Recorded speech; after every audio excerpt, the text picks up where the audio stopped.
Today, I'm going to list 10 of the most common limiting beliefs that I hear from my clients and the common childhood origins of each to help you understand just how quickly we create these beliefs and what you can do to easily delete them from your programming.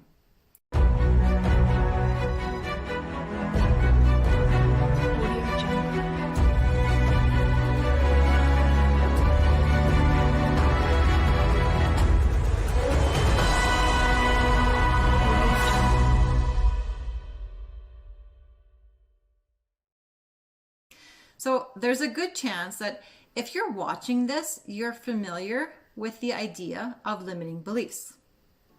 These beliefs are constantly running in the background of our minds. Your curiosity and self-awareness have brought you to a marvelous time and place to explore more about what's holding you back and what's sabotaging your success, your happiness, your health, and the prosperity that you deserve, as well when and how your beliefs were created. A lot of people talk about limiting beliefs. In fact, it's become a crazy buzzword in the self-help industry. What I don't hear very many people talking about is when and how they were created. As a belief-busting expert, I want to give you an idea of where to find the origins of your beliefs and how you can pull them out by the root so it doesn't continue to grow and bear fruit in your life anymore. So whether this is the first time that you have heard about changing limiting beliefs, or you've been doing lots of reading and studying about it, either way, I'm sure in the next 10 minutes, you will learn something very valuable that will make your life better for you. Do you recall hearing disempowering messages when you were growing up? You may have only heard them like once, which unfortunately for some situations is enough to wreak havoc for a lifetime. Or you may have been in an unfortunate situation where you heard these messages repeatedly spoken to you over and over from several sources. Regardless of how often you were exposed to messages like these, you no doubt still feel their impact. And it really gets interesting when we start to notice the interpretations of these messages. So you might have made some of these for yourself. What we hear or perceive from others during our childhood has a direct and lasting impact on our subconscious mind. And this continues right into our adult life. Unless we hear how to discover, or we learn how to discover them and we work with them and we change them, they continue to run. So as children, we hear the original degrading or disempowering messages from our parents and our teachers or other adults, and then we translate it and we personalize it. It's then stored as a programmed belief that we operate from.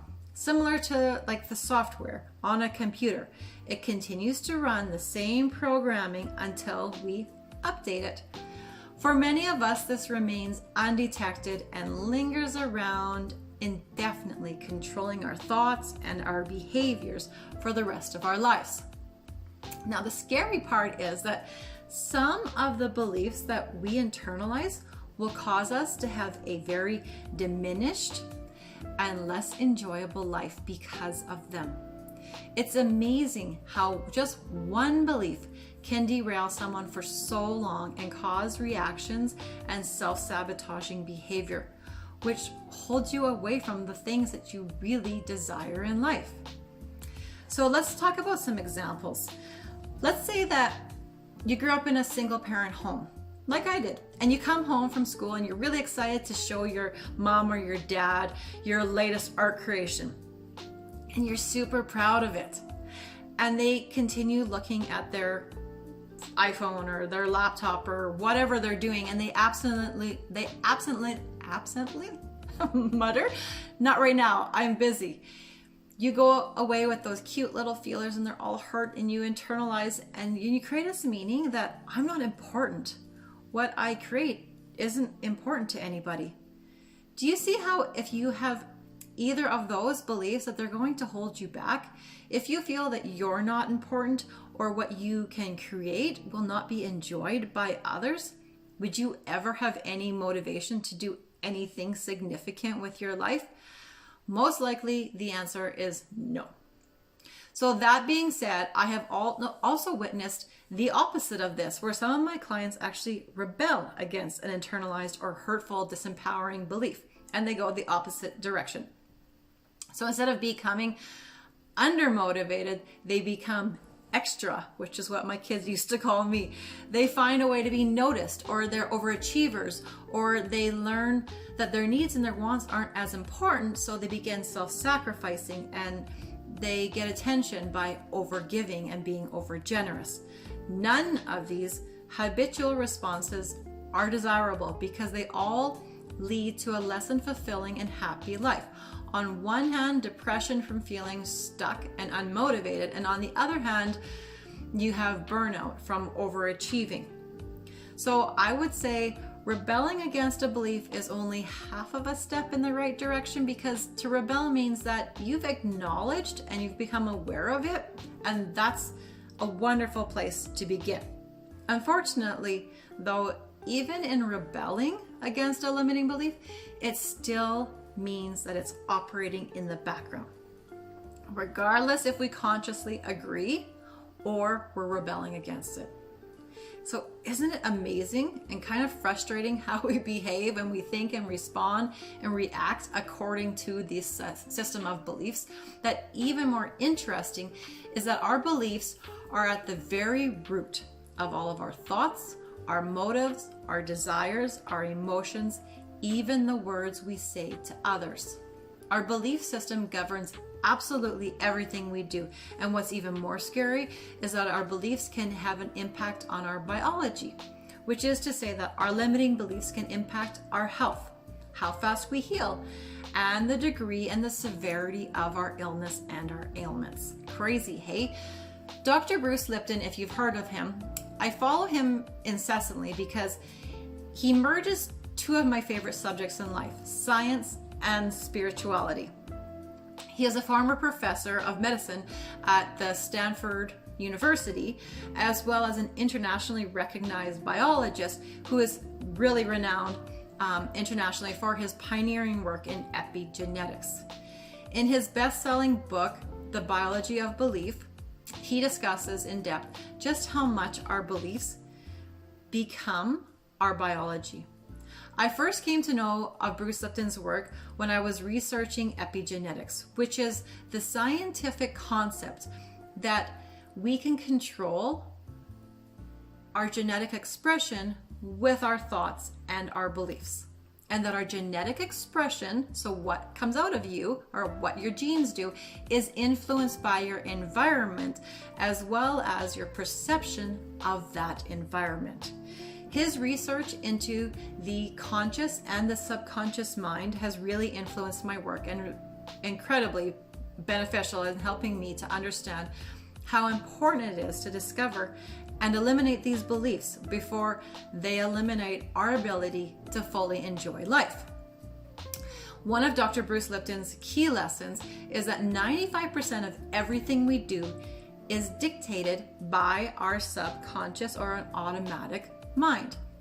It's our subconscious beliefs that dictates our thoughts and feelings and behavior and our level of success, the depth of our love, the health that we experience in our lives, and we're only conscious of less than 5% of our thoughts in any given day. So if you want to change your life, you must change your subconscious limiting programmed beliefs, which is what originates from your early childhood conditioning. In a snapshot of his work, I would sum it up by saying that your subconscious programming is your vibration that you're resonating at. Remember that emotional scale that we talked about in another video? Your vibrations are the frequency of what you're broadcasting to the world. And that is being mirrored back to you, what you believe. And therefore activating and showing you how the law of attraction works. You've heard me say that you don't get what you want in life. You attract more of who you are. And this is what I mean by that. Your subconscious programming is part of you. So when it's out there broadcasting all these limiting beliefs through your thoughts and your emotions and your behaviors, the words that you're using, your reactions, your responses, your day-to-day decisions, guess what? You're going to get more of that back. The universe is responsive.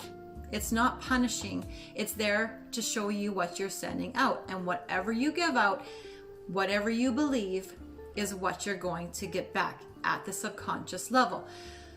So back to Bruce Lipton's amazing work. He takes it one step further, and he says that just as this subconscious programming is controlling the emotions that you experience, now those emotions are creating chemicals that have an impact on your biology, on the way that your body works. So we've all experienced fear in our body. It's a physical reaction. Every sense in your body is heightened. Your adrenaline surges, your blood flow increases, your eyes bulge, your hearing increases, and fear is an activated response from a situation where we believe that it's dangerous. So you can see how your belief about something can cause not just a mental, but also a physical response. Can you imagine if you had several fears and your body was continually in this overworked, overstressed, adrenalized state? If you were to live in constant fear of life or felt like people were continuously out to get you, this would eventually show up in your health and your body would wear out. Bruce Lipton says that our positive and negative beliefs not only impact our health, but also every aspect of your life. Your beliefs act like filters on a camera, changing how you see the world. And your biology or your body adapts to those beliefs. Most illness is just stress from not living in harmony. A person's health is generally a reflection of their genes. Is not a reflection of their genes, but rather their environment that's influencing those genes. Get this, genes are a direct cause of less than 1% of disease. And that's saying that 99% of this is how we respond to the world. The mind is a powerful, controlling substance that controls every cell in your body, your genetic expressions. We're not victims of our genes, but we're masters of our fates, guys. And we're able to create lives overflowing with peace and happiness and love. So I'll put a link below of this fascinating book if you're interested in reading more of Bruce Lipton's work. And I really recommend you do if you have time or any interest in epigenetics. So while each of us have come through different family, educational, religious, and cultural experiences, we still all act according to our beliefs. It's possible that you have been exposed to several demeaning and disempowering statements over the course of your life, especially in your childhood years. Chances are that you have lived your life based on some of those messages or similar variations of the messages. So I'm going to list 10 of the most common origin statements from parents or caregivers or teachers that a child may have heard before the age of 7, which is when most of our programming occurs. And then after each, I will indicate an origin statement with the internalized limiting belief that I often hear from my clients. And as I say them, notice which ones that you have heard before or that you identify with. So you'll hear things like, you'll never win, which is internalized as I always lose. Or a child hears, you're hopeless. And the kid thinks, it doesn't matter anyway. Or you're told, you're never going to get it right, or you can't fix it. And he thinks, I'll never learn. As a child, you hear that you'll never change. And that internalized is, I'll always be this way. Or say the child hears that you can't have blah, blah, blah. And he thinks, I'm not worthy of my wants or my needs. Or say that you're told that you're such a loser. And then he thinks, I'm worthless. Or you hear that you'll never amount to anything. And he thinks, I'll never be successful. Or that child hears, who do you think that you are? And you know what goes in? I'm a nobody. Or the kid or the kid is told that you'll do as I tell you. And he thinks, I have no control. I'm a victim. Or you're going to hear things like, money goes through your hands like water. And then that child internalizes, I'll never have enough money. Isn't that interesting and kind of scary? As children, we are meaning-making machines. We don't ever suspect that our parents or our caregivers are in the wrong, or that they might be the ones who need the mental or emotional help. Everything is about us. And so we make these assumptions about ourselves, which then these assumptions become beliefs. This is most true, especially as children, because we're learning to interpret the world, so that we're continuously looking for patterns to answer the questions to life. Is life safe? Am I valuable? What is my purpose? What can I do to be happy? What makes me feel good?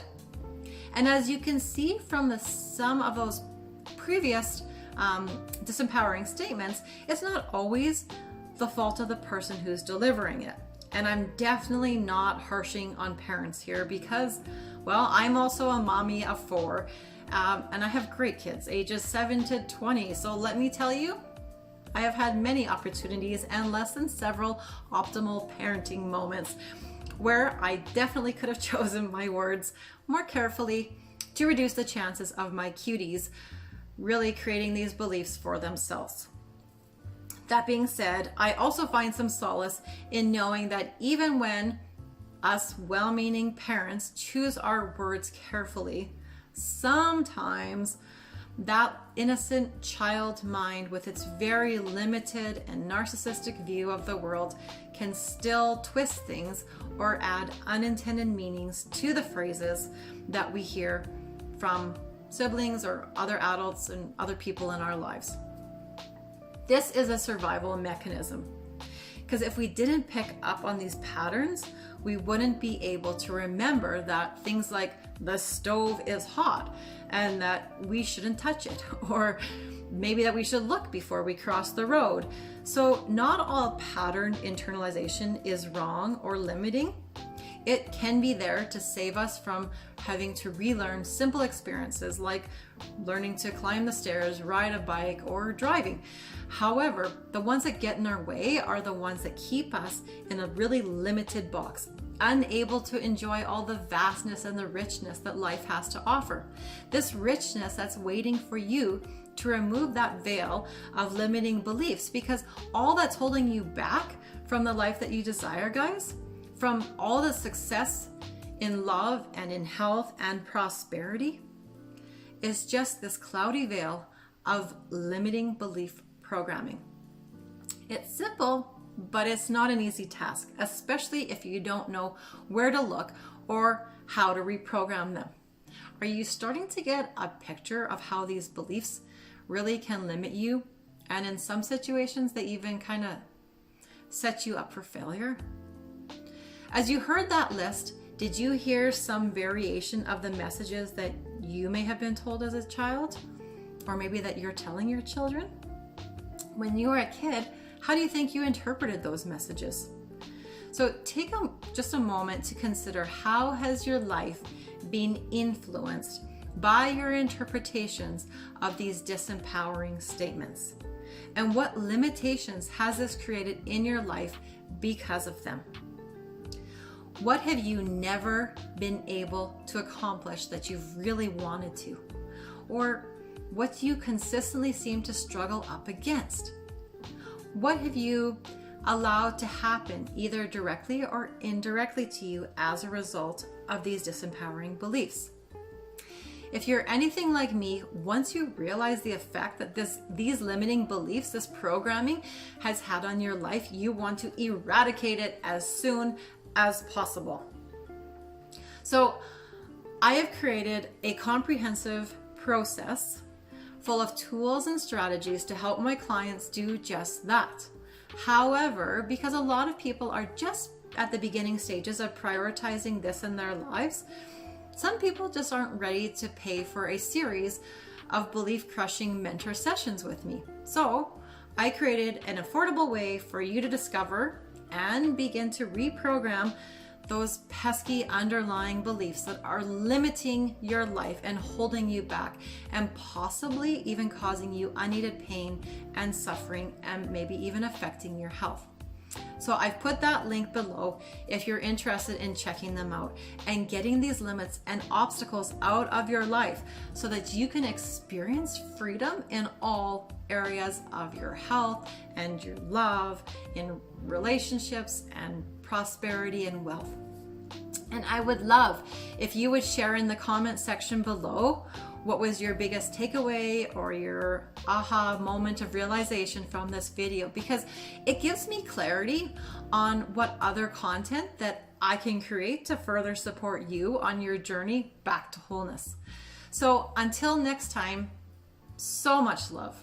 And remember that you are the amazing creator of your life.